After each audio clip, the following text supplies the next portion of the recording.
நற்செய்தி வாசகம். மத்தேயு எழுதிய நற்செய்தி 12ஆம் அதிகாரம். ஆண்டவரின் உயிருள்ள வார்த்தைகள் 1-8 முடிய. அன்று ஓர் ஓய்வு நாள். இயேசு வயல் வழியே சென்று கொண்டிருந்தார். பசியா இருந்ததால் அவருடைய சீடர் கதிர்களை கொய்து தின்னத் தொடங்கினர். பரிசேயர்கள் அதை பார்த்து இயேசுவிடம், பாரும், ஓய்வு நாளில் செய்யக்கூடாததை சீடர்கள் செய்கிறார்கள் என்றார்கள். அவரோ அவர்களிடமும், தாமும் தம்முடன் இருந்தவர்களும் பசியா இருந்தபோது தாவீது என்ன செய்தார் என்பதை நீங்கள் வாசித்ததில்லையா? இறை இல்லத்திற்குள் சென்று அவரும் அவரோடு இருந்தவர்களும் அர்ப்பணம் அப்பங்களை உண்டார்கள். குருக்கள் மட்டுமே உண்ணக்கூடிய அப்பங்களை அவர்கள் உண்டது தவறல்லவா? மேலும் ஓய்வு நாட்களில் குருக்கள் கோவிலில் பணியாற்றுவது ஓய்வு நாளை மீறும் குற்றமாகாது என நீங்கள் திருச்சட்டத்தில் வாசித்ததில்லையா? ஆனால் கோவிலை விட பெரியவர் இங்கே இருக்கிறார் என நான் உங்களுக்கு சொல்லுகிறேன். பலியை அல்ல இரக்கத்தையே விரும்புகிறேன் என்பதன் கருத்தை நீங்கள் அறிந்திருந்தால் குற்றமற்ற இவர்களை கண்டனம் செய்திருக்க மாட்டீர்கள். ஆம், ஓய்வு நாளும் மானிட மகனுக்கு கட்டுப்பட்டதே என்றார்.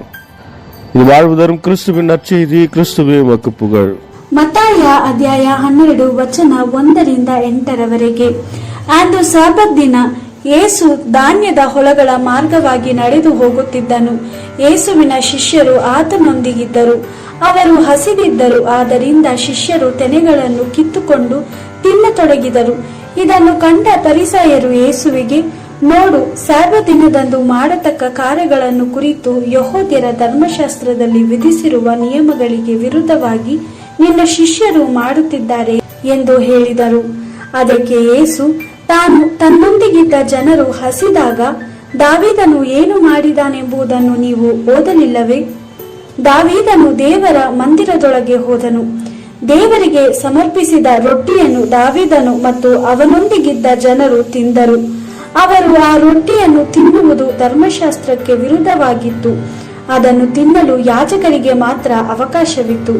ಪ್ರತಿಯೊಂದು ಸಬ್ಬತ್ ದಿನದಲ್ಲಿ ಯಾಜಕರು ದೇವಾಲಯದಲ್ಲಿ ಸಬ್ಬತ್ ದಿನದ ನಿಯಮಗಳನ್ನು ಮೀರಿದರೂ ತಪ್ಪಿತಸ್ಥರಾಗುವುದಿಲ್ಲವೆಂದು ನೀವು ಮೋಶೆಯ ಧರ್ಮಶಾಸ್ತ್ರದಲ್ಲಿ ಓದಲಿಲ್ಲವೇ? ಆದರೆ ದೇವಾಲಯಕ್ಕಿಂತಲೂ ಹೆಚ್ಚಿನವನು ಇಲ್ಲಿದ್ದಾನೆಂದು ನಾನು ನಿಮಗೆ ಹೇಳುತ್ತೇನೆ. ಪಶು ಯಜ್ಞಗಳು ನನಗೆ ಬೇಡ, ಕರುಣೆಯೇ ನನಗೆ ಬೇಕು ಎಂದು ಪವಿತ್ರ ಗ್ರಂಥವು ಹೇಳುತ್ತದೆ. ಅದರ ಅರ್ಥವನ್ನು ನೀವು ನಿಜವಾಗಿಯೂ ಅರಿತಿಲ್ಲ. ನೀವು ಅದರ ಅರ್ಥವನ್ನು ತಿಳಿದುಕೊಂಡರೆ ತಪ್ಪೇನು ಮಾಡದ ಇವರಿಗೆ ತಪ್ಪಿಸ್ತರೆಂದು ತೀರ್ಪು ಮಾಡುವುದಿಲ್ಲ.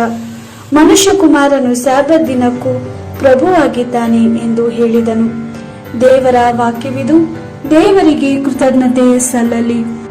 Gospel according to Matthew chapter 12 verse 1-8.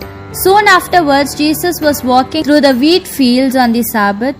His disciples felt hungry, so they began to pick some heads of grain and eat them. When the Pharisees noticed this, they said to Jesus, "Look at your disciples, they are doing what is forbidden on the Sabbath." Jesus answered, "Have you not read what David did when he and his men were hungry?